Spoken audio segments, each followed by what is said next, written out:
عليهم. لا يتكلم أحد بموت رسول الله إلا ضربته.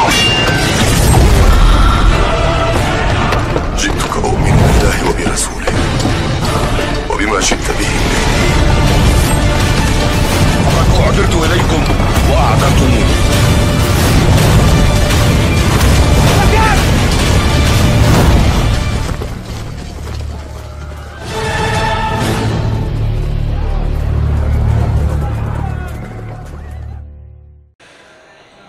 Bab penjelasan tentang bahwa sebagian umat ini ada yang menyembah berhala, ada yang menyembah selain Allah Subhanahu wa ta'ala.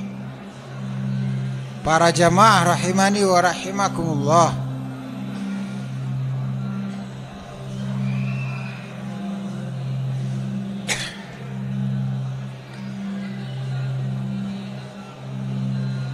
bab ini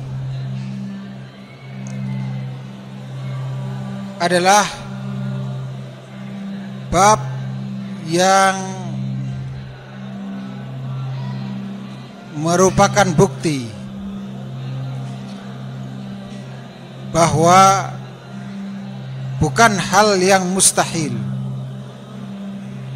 seseorang yang telah bersyahadat asyhadu an la ilaha illallah wa asyhadu anna muhammadan abduhu wa rasuluhu, ada di antara mereka yang rela, ada di antara mereka yang keluar dari agama Islam dengan menyembah selain Allah Subhanahu wa ta'ala. Dan hal ini sesuai dengan di antara bab yang sebelumnya, bahwa di antara sebab kekafiran manusia dan sikap mereka meninggalkan agama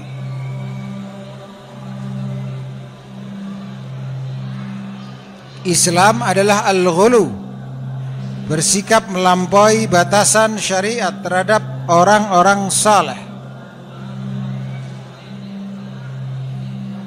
Bab ini ada penekanan yang lainnya dari sisi bahwa bukan mustahil orang yang tadinya muslim bersyahadat dengan dua kalimat syahadat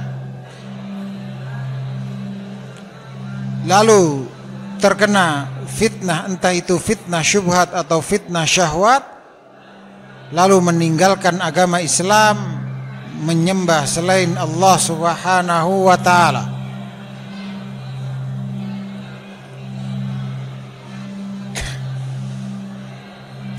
Itulah isi atau maksud dari bab ini, bab majaa, bab penjelasan. Dari mana penjelasan itu? Dari Al-Quran dan As-Sunnah. Itu maksud majaa dalam judul bab ini, bab tentang penjelasan hukum. Penjelasannya dari mana? Dari Al-Quran dan As-Sunnah. Anna ba'd hadhil ummah, saya ulangi, bab tentang penjelasan bahwa sebagian umat ini ya'budul awthan, menyembah selain Allah Subhanahu wa ta'ala.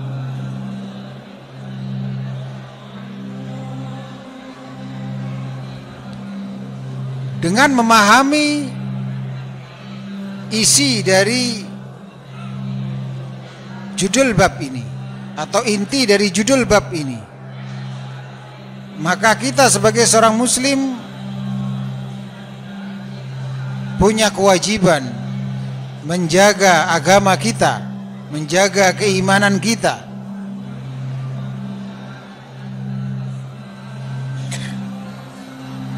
Jangan sampai mengucapkan satu ucapan atau melakukan satu perbuatan yang tergolong pembatal keislaman.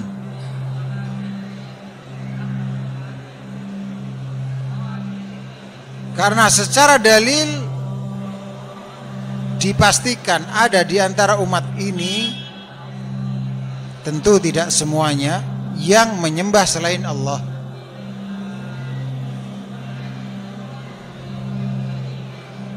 Kalau kita perhatikan dalil-dalil di dalam bab ini, beberapa ayat dan 2 hadis, maka sebetulnya kembalinya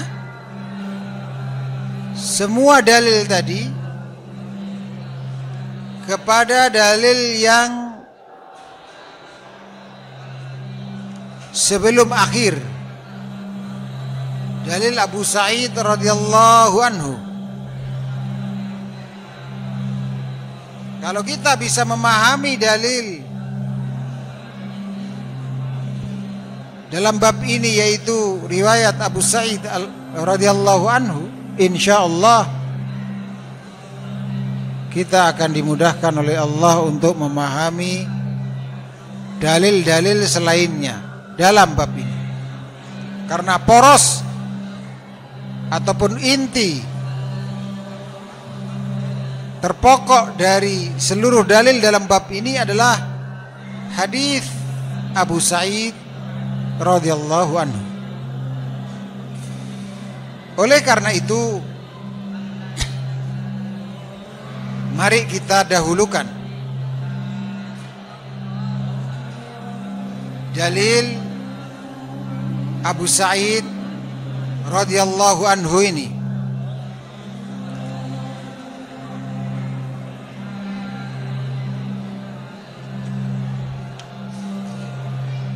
An Abi Sa'id radhiyallahu anhu, dari Abu Sa'id radhiyallahu anhu, semoga Allah taala meridainya.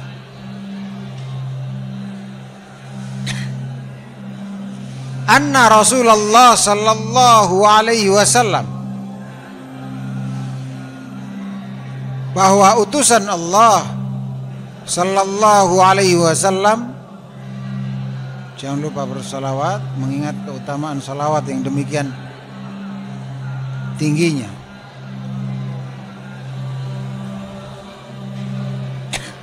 Dalam sebuah hadis, inna aulan nas bi yaumal qiyamah aktsaruhum salatan. Hadis ini hadis yang sah sebagai dalil tentang keutamaan salawat yang banyak. Di antara keutamaan tersebut disebutkan dalam dalil ini, Rasulullah sallallahu alaihi wasallam mengajarkan kepada kita, memberitahukan kepada kita keutamaan salawat untuk beliau. Sesungguhnya orang yang paling dekat denganku, paling berhak mendapatkan syafaatku, dan paling khusus hubungannya denganku yaumal qiyamah, di hari akhir, aktsaruhum salatan, orang yang paling banyak bersalawat untukku di antara mereka. Itu tafsiran aulan nasbi. Tafsirannya ada 3. Yang pertama, paling berhak mendapatkan syafaatku, yaitu syafaat Rasulullah sallallahu alaihi wasallam berdasarkan hadis yang sah ini. Kemudian paling dekat denganku, kemudian paling khusus hubungannya denganku yaumal qiyamah, pada hari akhir. Padahal siapa sih yang tidak membutuhkan syafaat Rasulullah sallallahu alaihi wasallam? Yang diantara fungsi syafaat beliau adalah seseorang ketika sudah prosesi amalan di akhirat sampai pada timbangan amalan misalnya, ternyata dia vonisnya adalah neraka, maka diantara fungsi syafaat Rasulullah sallallahu alaihi wasallam adalah jika dikabulkan oleh Allah, beliau diizinkan menjadi perantara untuk kepentingan orang yang divonis masuk ke neraka tersebut dengan mendoakan kepada Allah. Dan jika dikabulkan syafaat tersebut atau doa tersebut, karena hakikatnya syafaat itu doa, memperantarai untuk orang lain, mendoakan untuk orang lain. Jika dikabulkan maka eksekusi tidak jadi, tidak dieksekusi walaupun vonisnya neraka. Di antara fungsi syafaat Rasulullah sallallahu alaihi wasallam, orang yang sudah terlanjur masuk ke dalam neraka, orang yang sudah diazab di neraka, untuk bisa keluar, salah satu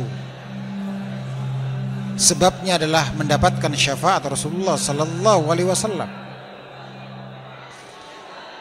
Nah, kita semua berharap kepada Allah masuk ke dalam surga tanpa hisab, tanpa azab, balasan bagi ahlu tauhid yang sempurna tauhidnya. Tentu itu cita-cita pertama kita, masuk surga tanpa dihitung-hitung amalannya, tanpa diazab sedikit pun. Tapi kita semua nggak tahu nasib kita masing-masing, maka kita mengambil sebab sebanyak-banyaknya. Di antara sebab yang ringan, 1 menit mengucapkan salawat itu sallallahu alaihi wasallam, itu 1 menit, nggak sampai mungkin.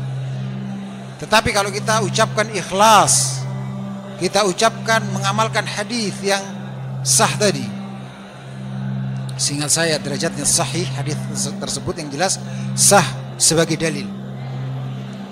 Sah itu minimalnya hasan. Para jamaah rahimani wa rahimakumullah, ketika kita mengucapkan salawat dan salam untuk Rasulullah sallallahu alaihi wasallam dengan niat mengamalkan hadis tadi, dengan niat mendapatkan keutamaan yang lain dalam dalil yang lainnya, multi niat multi pahala, itu kaidahnya. Maka dari itu tidak heran dalam sebuah hadis, orang yang tidak mau bersalawat ketika disebutkan nama Rasulullah sallallahu alaihi wasallam dicap bakhil. Hadis yang sah juga. Pelit, bagaimana tidak pelit? Secara logika saja jelas pelitnya. Dari mana dia bisa beragama Islam kalau bukan lewat ajaran Rasulullah sallallahu alaihi wasallam? Dari mana dia bisa sholat sesuai dengan yang dikehendaki oleh Allah kalau tidak melalui Rasulullah sallallahu alaihi wasallam pengajarannya?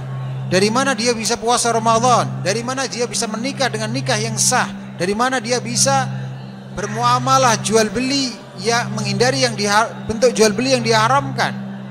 Dari mana dia bisa tentram dengan tauhid? Semua amal umat Islam ini pasti di dalamnya Rasulullah sallallahu alaihi wasallam dapat pahalanya, karena pasti berjasa. Dalam setiap gerakan salat kita, Rasulullah sallallahu alaihi wasallam, ulama menjelaskan demikian, pasti dapat pahalanya jika kita ikhlas dan al-mutaba'ah li Rasulullah sallallahu alaihi wasallam. Jadi nggak bakalan bisa kita membalas kebaikan beliau. Sedikit saja upaya kita untuk membalas kebaikan beliau dalam sebuah hadis, man sana'a ilaikum ma'rufa fakafi'uh. Barang siapa yang berbuat kebaikan kepada kalian, barang siapa yang telah berbuat baik kepada kalian, maka balaslah. Apa kelanjutan hadis itu? Intinya, jika kalian tidak mampu membalasnya,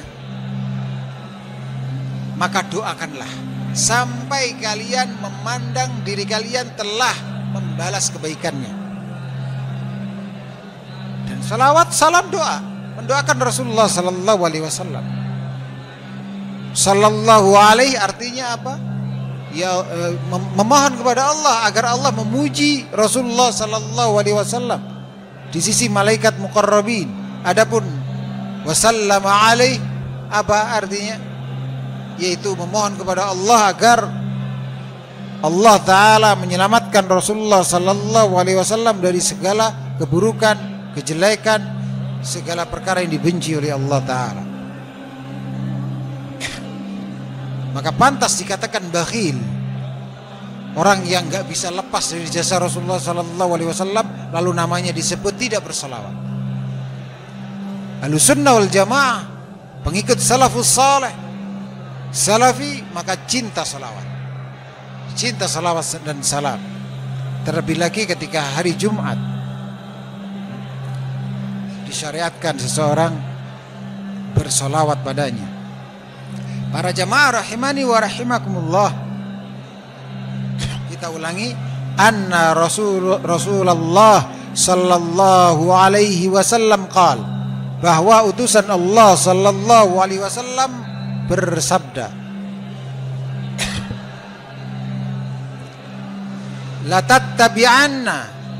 latattabi'unna sanana man kana qablakum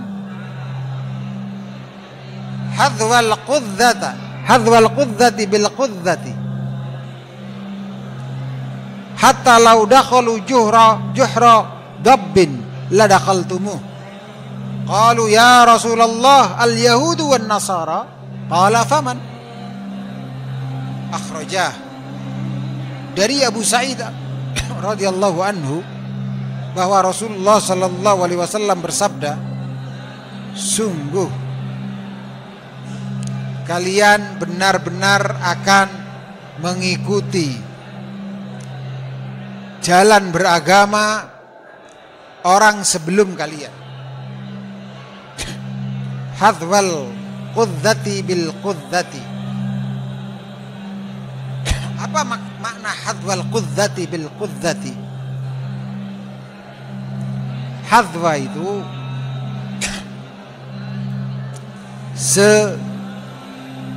sama, ya, sama, setentang. Al-qudzah bil qudzah. Qudzah adalah bulu anak panah. Kita ketahui anak panah memiliki dua bulu yang sejajar, setentang, artinya sama persis. La tattabi'unna sanana man kana qablakum hadwal qudzati bil qudzati. Kalau diartikan apa adanya, seperti ini. Sungguh benar-benar kalian akan mengikuti jalan beragama umat sebelum kalian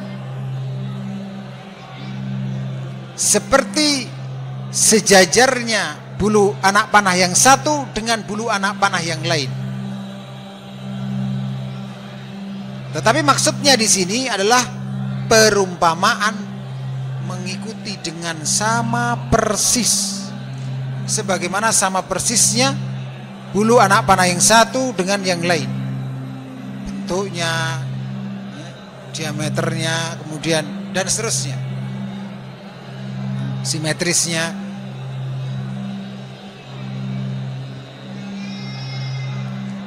Hatta lau dakhalu juhra dhabbin, sampai seandainya mereka, yaitu yang diikuti ini umat sebelum kita, masuk lubang dhab, semacam biawak. Dhab tidak bisa diartikan biawak. Biawak dan dhab jauh berbeda. Kalau diteliti sampai pun pada ilmu biologinya juga berbeda jauh. Terjadi perbedaan antara biawak dan dhab dalam kerajaannya, filumnya, kelasnya, familinya, sampai genusnya juga berbeda. Apalagi kalau kita lihat videonya, kita bandingkan antara dua binatang ini, maka jauh berbeda. Memang ada kemiripan dalam beberapa hal atau dalam sebagian hal. Oleh karena itu tidak masalah kalau masih membawa nama biawa, tidak masalah diartikan dengan semacam biawa. Artinya tidak biawa, bukan biawa, tapi semacam biawa.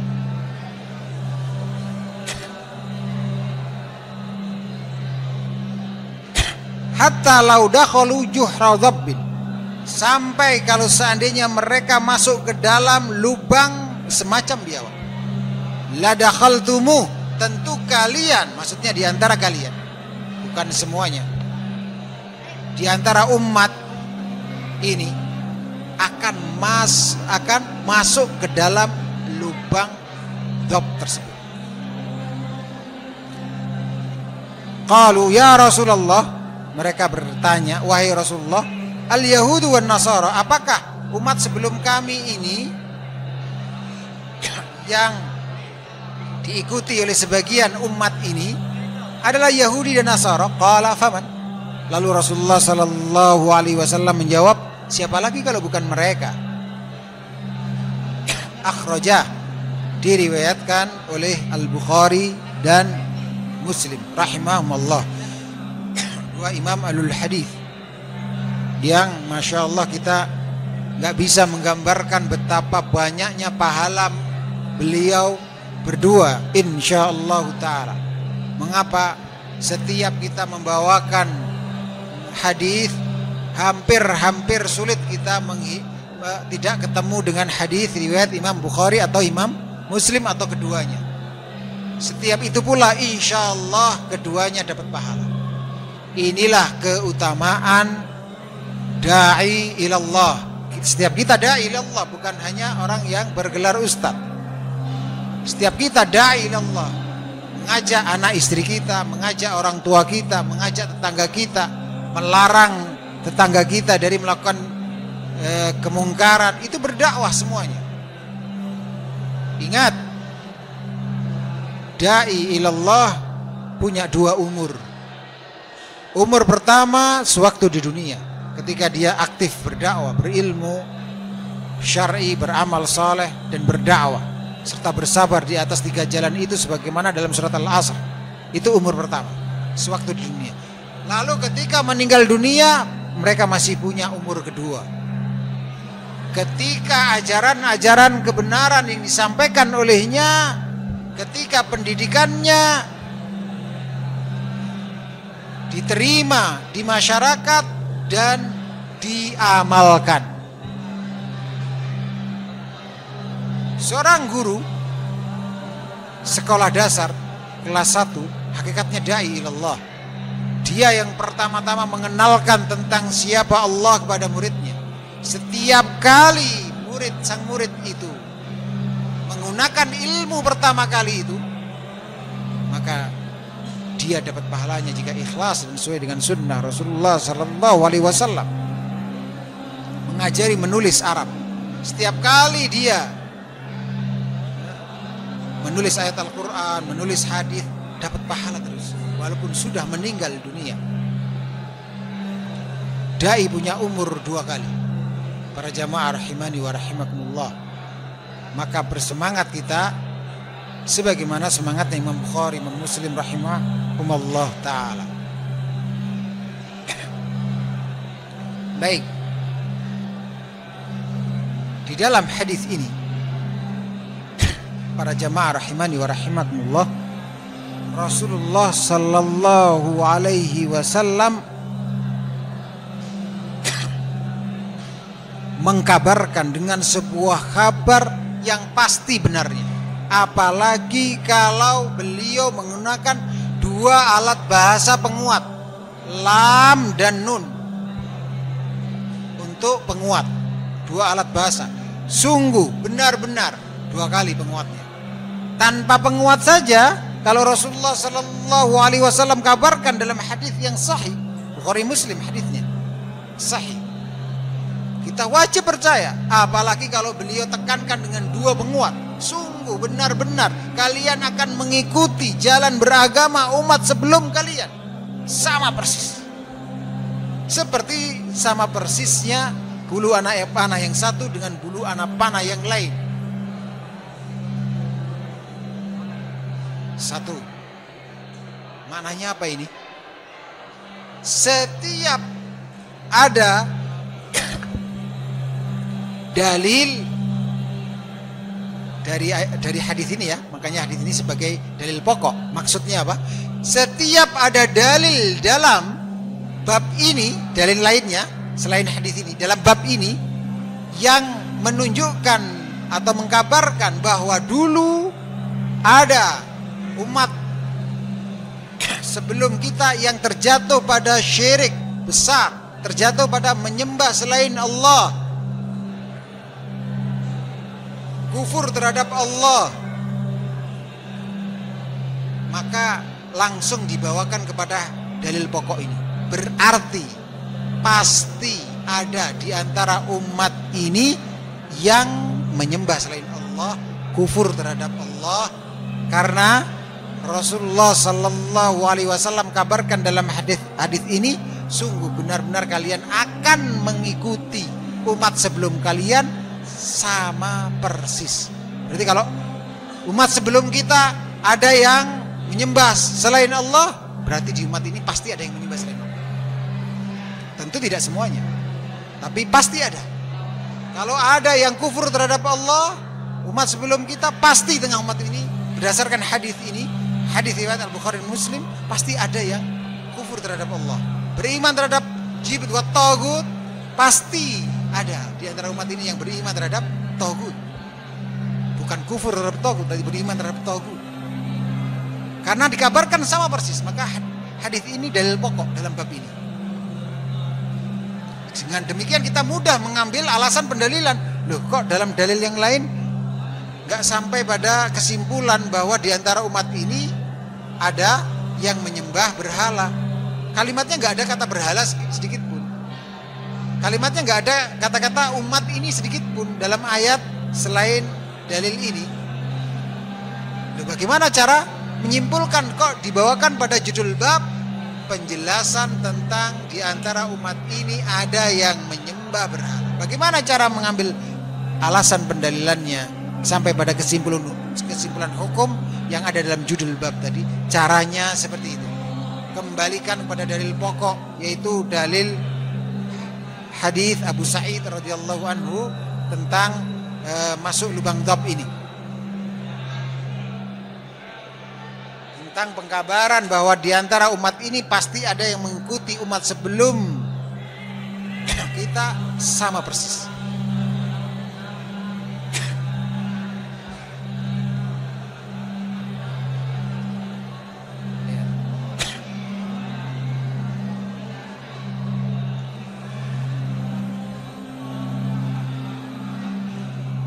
Para jamaah rahimani wa rahimakumullah.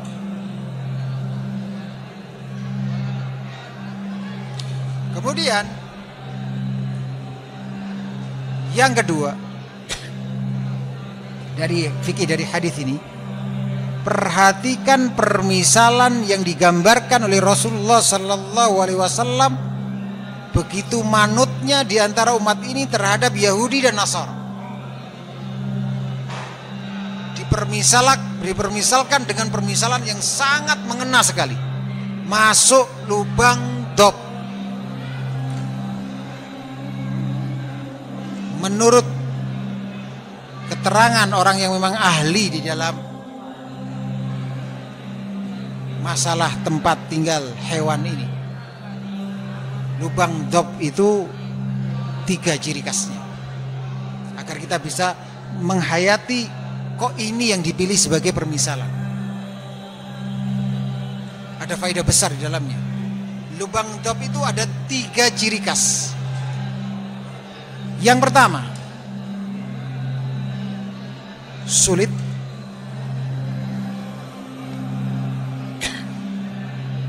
Karena apa? Panjang dan berkelok-kelok. Turun sedikit ada belokan. Kemudian turun sedikit ada belokan. Turun sedikit ada belokan. Turun sedikit ada belokan.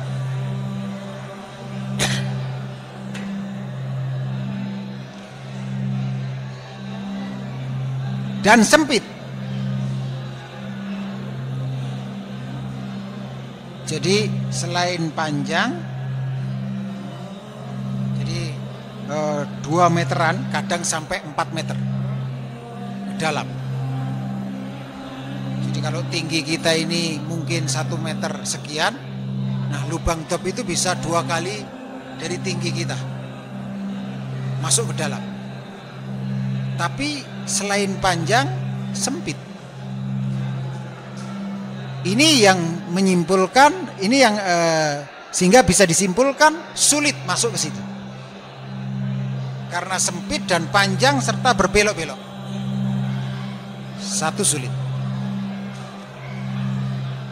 Kemudian yang kedua, al-qadarah, kotor. Kotor. Lubang dop itu terkenal kotor di dalamnya. Artinya menjijikkan. Karena banyak kotoran. Kemudian yang ketiga, al-khatar, bahaya. Mengapa demikian? Karena di tengah-tengah atau sepanjang lubang itu yang panjang tadi ada kala jengkingnya yang siap menyerang.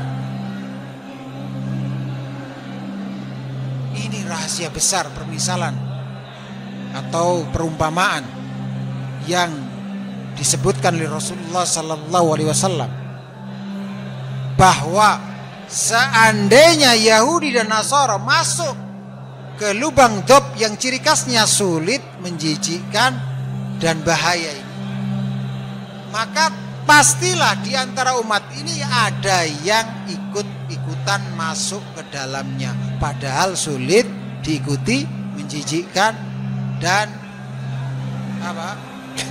maksudnya kotor dan bahaya. Dan terbukti sekian banyak kelakuan Yahudi dan Nasara, sekian banyak kelakuan umat sebelum kita, walaupun itu jijik, menjijikkan, kotor, kemudian yaitu bahaya, kemudian sulit ditiru, tetap ada yang melakukan. Coba, baru contoh ringan saja.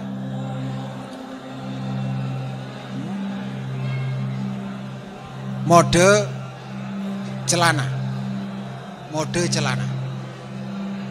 Kalau celana yang sesuai dengan kriteria ajaran agama Islam tentu tidak ketat, kemudian menutup aurat, tidak tipis dan seterusnya. Ulama sudah menyebutkan kriteria berdasarkan dalil.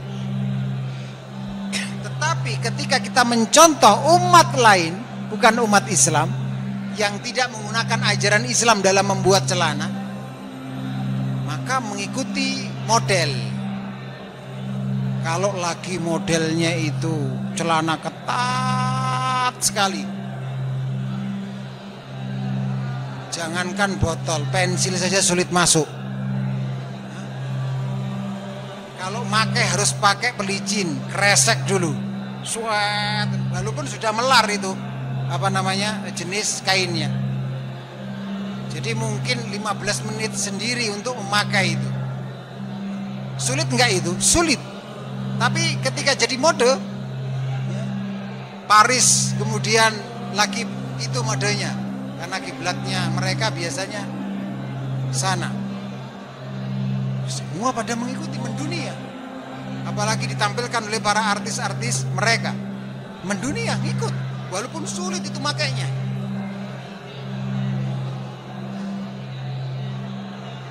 Tapi begitu adatnya berubah, begitu modelnya berubah, celana yang atas sempit, tapi bawahnya lebarnya nggak umum. Jangankan pensil, botol 5 masuk.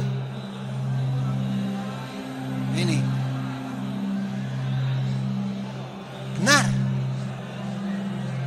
apa yang disampaikan oleh Rasulullah sallallahu alaihi wasallam, pasti ada yang mengikuti. Pasti ada yang mengikuti.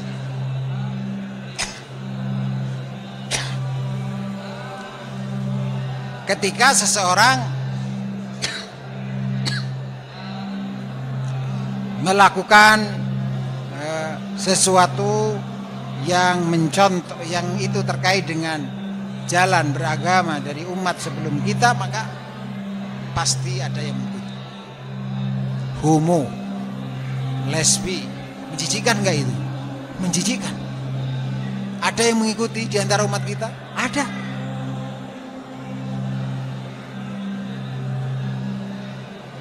Maka dari itu para jamaah rahimani wa rahimakumullah, dengan adanya hadis ini, maka sebetulnya ada tuntutan di dalam syariat Islam itu bukan hanya tidak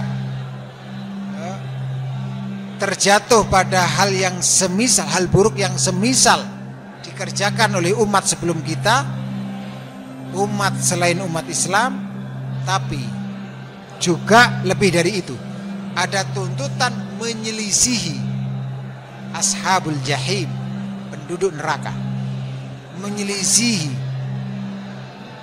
umat yang tidak beriman kepada Allah. Oleh karena itu Syekhul Islam Ibnu Taimiyah menyampaikan pesan ini dalam sebuah judul kitab. Beliau memiliki kitab diberi judul Iqtida as-Sirat al-Mustaqim Mukhalafatu Ashabil Jahim. Ini mengandung pesan besar, kaidah besar dalam beragama Islam. Ya, para jamaah rahimani wa rahimakumullah, buku Syekhul Islam Ibnu Taimiyah Iqtida as-Siratil Mustaqim Mukhalafatu Ashabil Jahim, tuntutan atau konsekuensi meniti jalan yang lurus adalah menyelisihi penduduk neraka. Di dalam judul ini mengandung pesan yang besar bahwa dalam beragama Islam tidak cukup hanya kita tidak melakukan keburukan yang dilakukan oleh umat sebelum kita atau umat non-Islam, tetapi lebih dari itu, bahwa kita tertuntut berdasarkan dalil, tertuntut untuk sengaja menyelisih mereka, sengaja menyelisih perkara menjadi khususan mereka,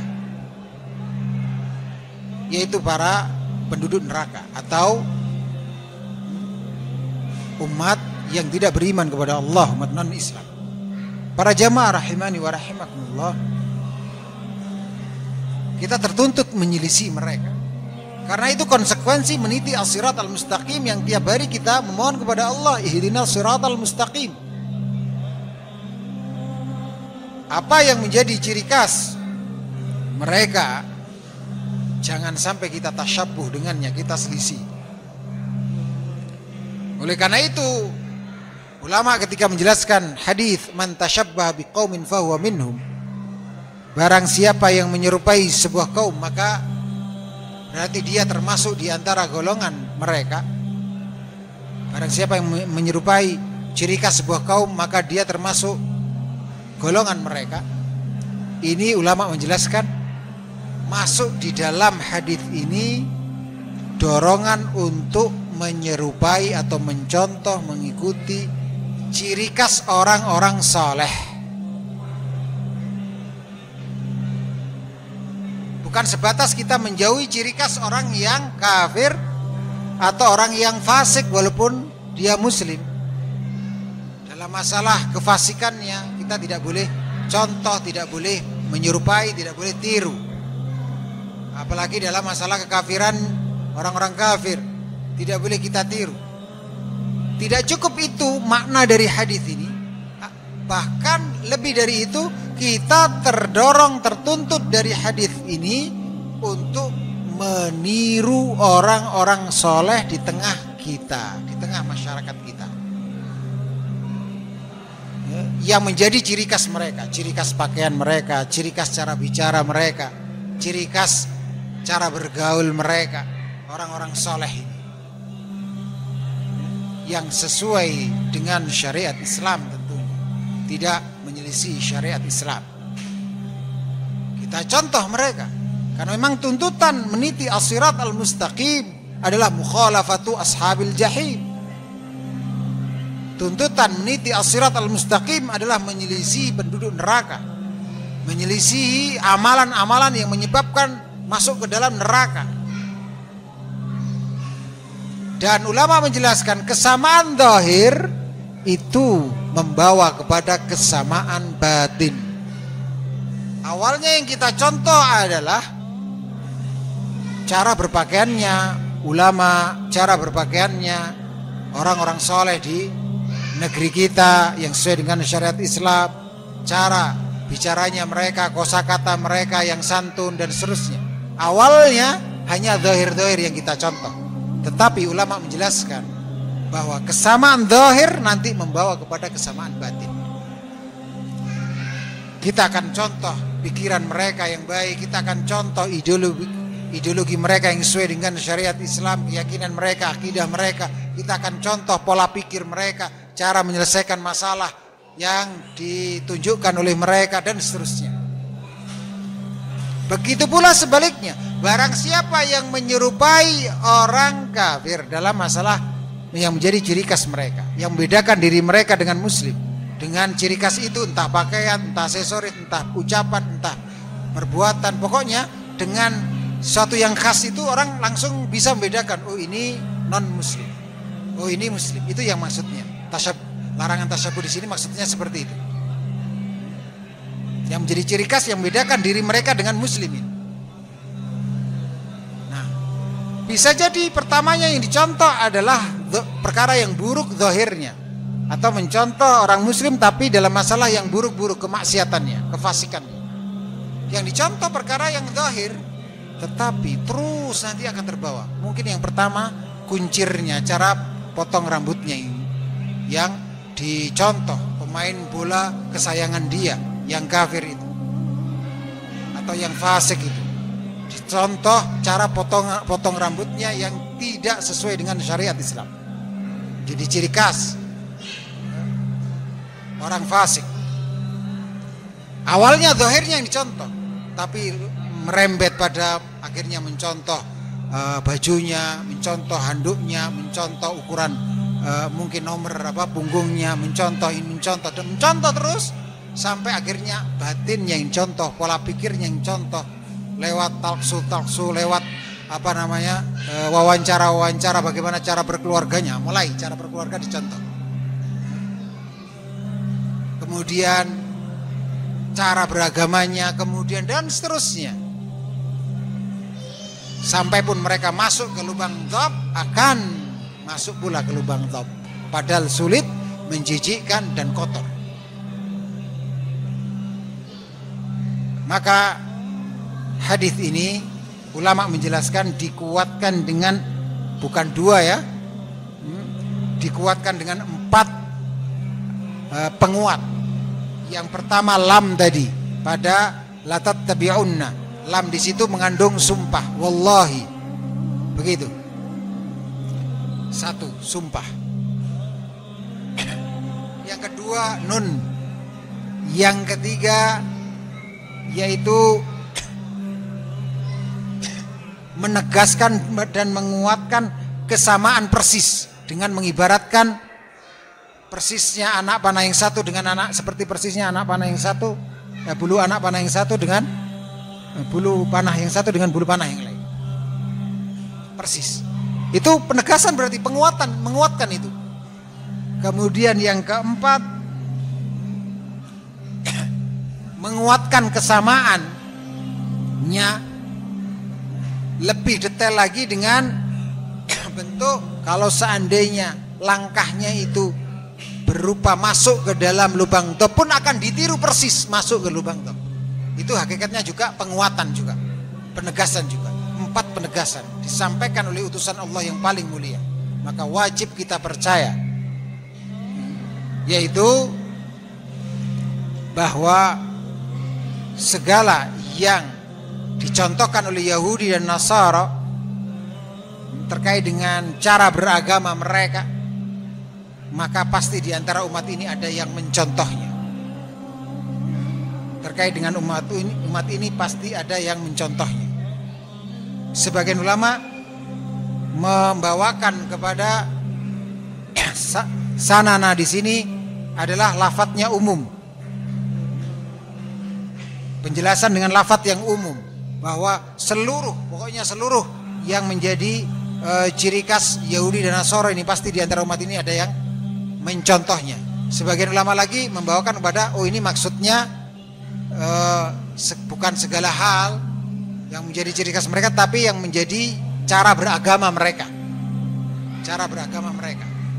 Tapi ada sebagian ulama yang secara zahir lafadz penjelasannya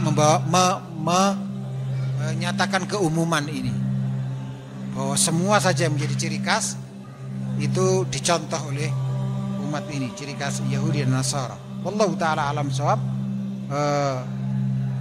Barangkali yang pendapat yang terkuat jika memang benar terjadi perselisihan pendapat ulama adalah yang menyatakan cara beragama dari Yahudi dan Nasara tersebut. Wallahu taala alam shawab. Demikian yang bisa saya sampaikan. Insyaallah pada pertemuan yang akan datang kita akan lanjutkan. Wassallallahu wasallam wa baraka ala nabiyyina Muhammad. Assalamualaikum warahmatullahi wabarakatuh.